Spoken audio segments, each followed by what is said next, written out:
اچھا میں ایک صاحب آج پاکستانی میں ان کا نام نہیں لیتا، تعارف ان کا نہیں کرواتا، لیکن انہوں نے مجھے کا مثال دی. انہوں نے کہا کہ میں وہاں تھا جب یہ سارا کچھ انہوں نے ووہان والا ہوا ہے، اور لوگوں کو کس طریقے سے جو لوگ چلے گئے تھے ان کو بھی واپس لے کر آئے، ٹیسٹ کیا اور انہوں نے انشور کیا ہے کہ جو لوگ پازیٹیو آتے ہیں ان کو کس طریقے سے آئسولیشن میں رکھنا ہے. اور وہ چھوٹے چھوٹے انہوں نے کہا کیوبیکلز بنائے انہوں نے، کوئی مشکل سے وہ کہتے ہیں کہ کوئی 10x10 کا ہوگا کہ ایک بیڈ آ جائے اور ایک بندہ کھڑا ہو جائے، اتنی جگہ ہوتی تھی. اور اس کو بڑی احتیاط کے ساتھ کھانا دیا جاتا تھا کہ اس کا کسی کے ساتھ ٹچ وچ نہیں ہو، یا اس کا وہ یہ لعاب ہے یا ہاتھ ہے اس کے ساتھ وائرس ٹرانسفر نہ. اور جو پھر اس میں کیٹیگریز بنائی کہ یہ بہت کریٹیکل ہے، یہ کم کریٹیکل ہے، اور جو لوگ صحت مند تھے ان کو انہوں نے گھروں میں کہا کہ آپ نے گھروں میں رہنا ہے. This is how they managed it, اور دے میڈ شور کہ کوئی جائے نہیں.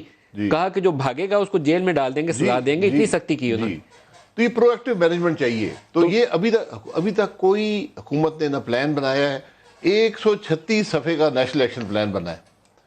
جب تک آپ اس کو پڑھیں گے، اس کو سمجھیں گے، اس پہ عمل کریں گے، یہ بات گزر چکی ہوگی.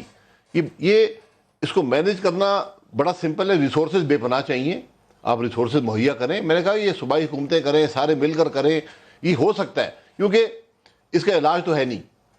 آپ نے اس کو لوگوں کو آئسولیٹ کرنا ہے، ایک سوشل ڈسٹینسنگ کرنی ہے. ہم ابھی تک وہ بھی نہیں کر سکے. ہمیں بارڈرز بند کر دینے چاہیے تھے، ایئرپورٹس بند کر دینے چاہیے تھے.